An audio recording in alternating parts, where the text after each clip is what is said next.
Qamarun, qamarun, qamarun sidnan nabi, qamarun wa jamil,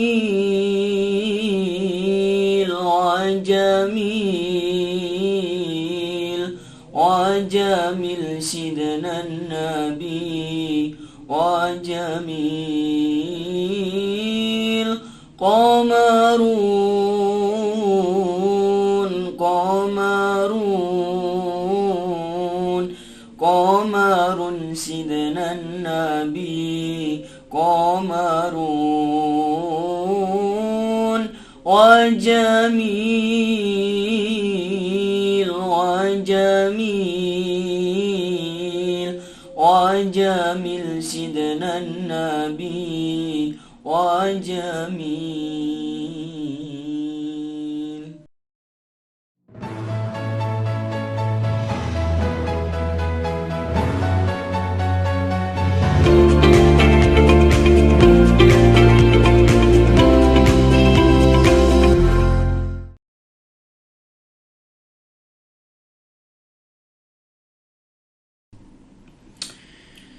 Mas Fajar adalah salah satu penyanyi daripada grup Maulid Asy-Syafi'i. Mas Fajar masuk pondok pesantren Shafi'i Akrom kira-kira tahun berapa? Saya masuk pondok pesantren Shafi'i Akrom itu 2016, kurang lebihnya 2016. 2016 dulu sekolahnya di MTS Yapensa. Dari rumah ke sini, dari rumah, mana rumahnya Mas? Dieng, dari rumah ke sini dulu sudah sudah pengalaman nyanyi qasidah atau belum Mas? jadi saya dulu waktu SD itu dilatih sama guru saya, belum tahu hadroh berarti Pak, belum tahu itu terbangan, itu belum tahu. Berarti saya mulai tahu itu kelas 6 SD pas saya mau perpisahan kelas 6 SD itu kan guru saya, ayo anak-anak pentaskan seni. Jadi teman saya itu ada yang tahu seperti di pokoknya grup BBM itu Pak, grup BBM, ayo kita pentasnya seni, hadroh aja gimana? Oh iya coba ya, seperti kamu. Kalau di saya di rumah itu kan julukannya namanya Fakih Pak. Fakih, ayo Fakih kamu jadi vokal hadroh gimana? Ya coba-coba ya, nggak apa-apa. Tapi sampean memang punya bakat, karena bapaknya jenengan, bapaknya Fajar juga saya dengar suaranya juga bagus ya Mas ya. Terus setelah itu dilatih oleh gurunya gimana? Pas gurunya dilatih sama gurunya itu antara musik dan saya itu enggak itu Pak, enggak itu. Jadi belajar itu dulunya masih pakainya belum pakai, sekarang kan saya kalau belajar pakainya bass stick sama hadroh. Dulu di rumah itu pakainya bass tangan sama hadroh itu. Jadi banjari belajar. Saya mulai terinspirasi, Pekalongan. Langsung bapak saya, kamu modalnya di Pekalongan aja sama ilmu di sana. Saya BBM Musidin kan dulu di rumah saya itu terkenal gitu lah. Saya mondok, semoga bisa juga belajar hadrahnya di sana, semua mencari gitu. Akhirnya terdampar di Shafi'i Akrom.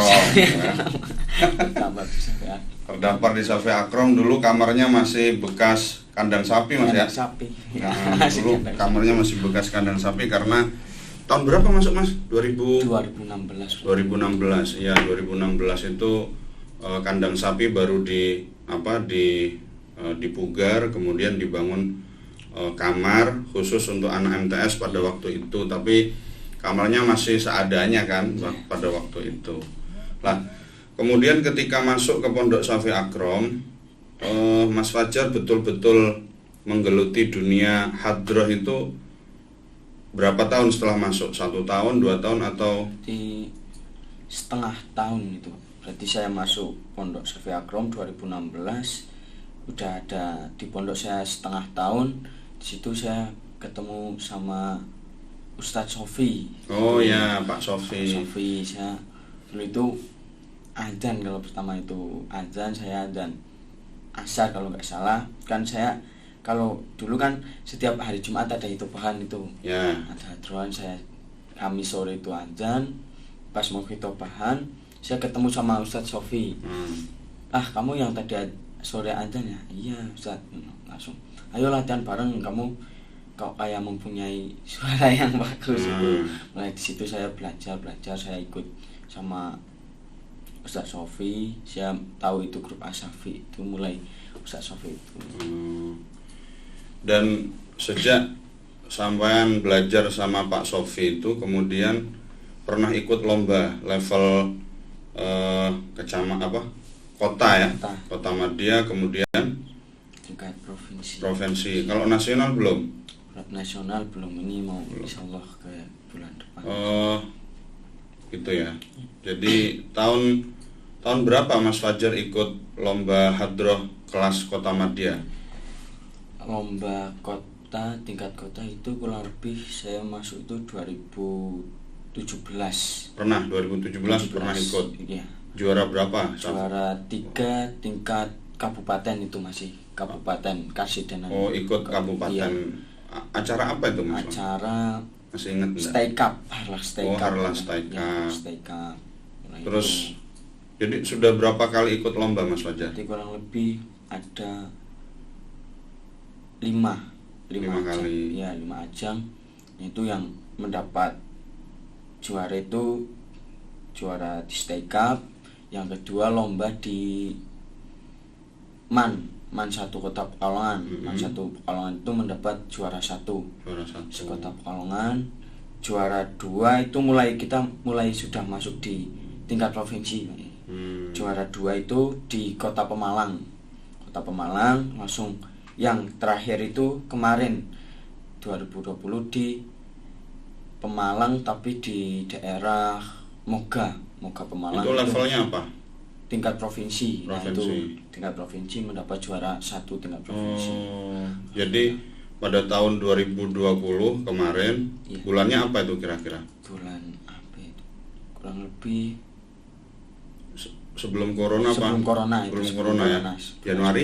Januari mungkin Januari ya. Di Moga Pondok Pesantren Syafi Akrom melalui grup Rebana Asyafi juara 1 provinsi. Ya, provinsi.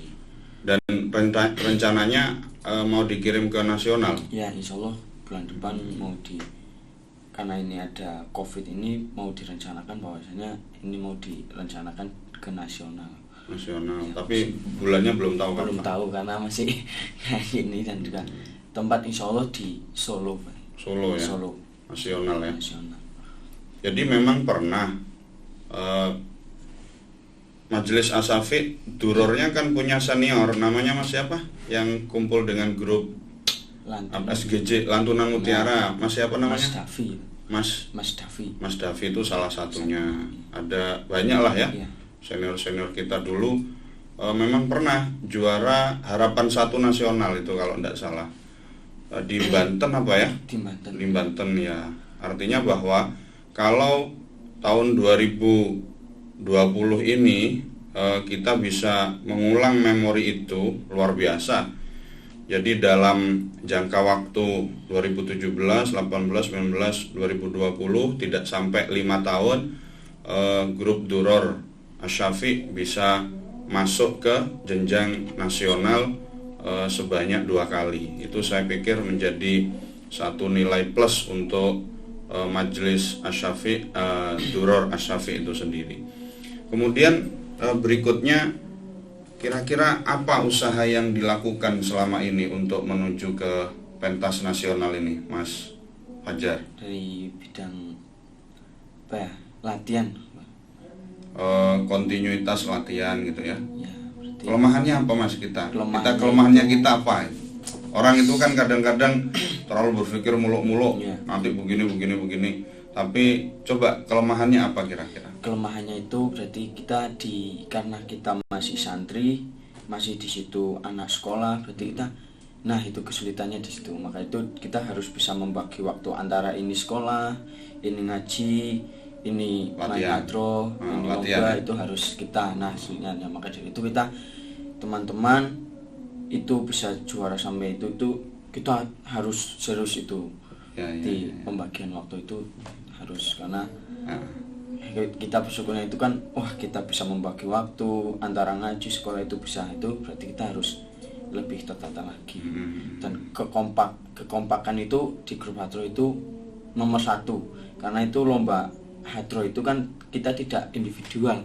Kalau kita individual itu mungkin kita bisa, tapi kan itu misal saya lomba ya saya sendiri yang tanggung jawab. Kalau hadro itu satu hadro kan biasanya kalau lomba itu ada 15 orang, itu 15 orang dari itu, maka dari itu kita satu aja yang enggak serius atau dia anaknya lelet atau gimana itu sudah mempengaruhi semua teman-temannya. Pernah pengalaman di Pospeda itu berarti tingkat Jawa Tengah itu pondok pesantren. Itu ada satu anak yang di situ dia itu masih sungkanan. Nah itu kita merubah anak itu biar semangat itu sulitnya, maka itu pas lomba itu ada kesalahan di anak itu, jadi berubah semua. Jadi teman-teman yang di situ serius itu kamu kok nggak serius nih, ini gara-garanya kamu. Nah itu nanti dampaknya itu ke anak itu yang tidak. Tapi masih ada itu di grup Asyafi sekarang. Ini berarti anaknya udah lulus. Sekarang sudah orang baru semua apa gimana? Ini kebanyakan orang yang lama masih banyak. Tapi anak itu malahan sekarang aku pengen milu mana masih ikuti. Jadi memang tantangannya ya kalau namanya di pondok pesantren ya harus bisa bagi waktu, Mas. Karena orang tua memondokkan sampean itu bukan supaya alim hadro, tetapi supaya paham ilmu agama. Adanya hadro itu kan hanya sebagai sampingan untuk menyalurkan bakat dan minat itu. Selebihnya kalau ternyata bisa menemukan menemukan rasa yang luar biasa dan bisa menjadikan prestasi, ya itu satu hal yang lain. Tetapi niatan dari rumah dan orang tua niat supaya sampean faham ilmu agama itu jangan sampai berubah. Artinya bahwa istiqomah ngaji ya, tetapi minat dan bakat perlu disalurkan dengan baik. Syukur-syukur kalau mendapat apresiasi dari pemerintah, mendapatkan piala, kejuaraan ini merupakan salah satu anugerah yang luar biasa. Jadi saya sebagai orang yang menemani panjenengan di pondok pesantren berusaha untuk mendukung panjenengan semuanya supaya bisa lebih baik dalam berkarya. Cuma ya memang itu kita masih sulit dalam pengadaan alat gitu ya. Pengadaan alat untuk latihan kita harus memang kalau mau di standar latihan yang baik supaya semuanya bisa mendengar ini kekurangannya di mana, ya alat-alatnya harus lengkap termasuk mixer dan lain sebagainya. Cuma kita kan masih problem di situ, problem keuangan. Makanya kita bikin podcast ini, kita bikin video ini supaya teman-teman yang ada di rumah, para penonton YouTube bisa mendukung channel kami Ma'rufi Official supaya nanti kita bisa berkarya dengan lebih baik. Anak-anak muda seperti Mas Fajar ini dan teman-teman yang lain bisa menyalurkan bakat dan minatnya dengan lebih baik. Terima kasih para pemirsa YouTube yang semoga dirahmati oleh Allah Subhanahu wa taala sudah mengikuti channel saya Ma'rufi Official, dan kita sudah ngobrol tadi dengan salah satu personil daripada grup Duror Asyafi.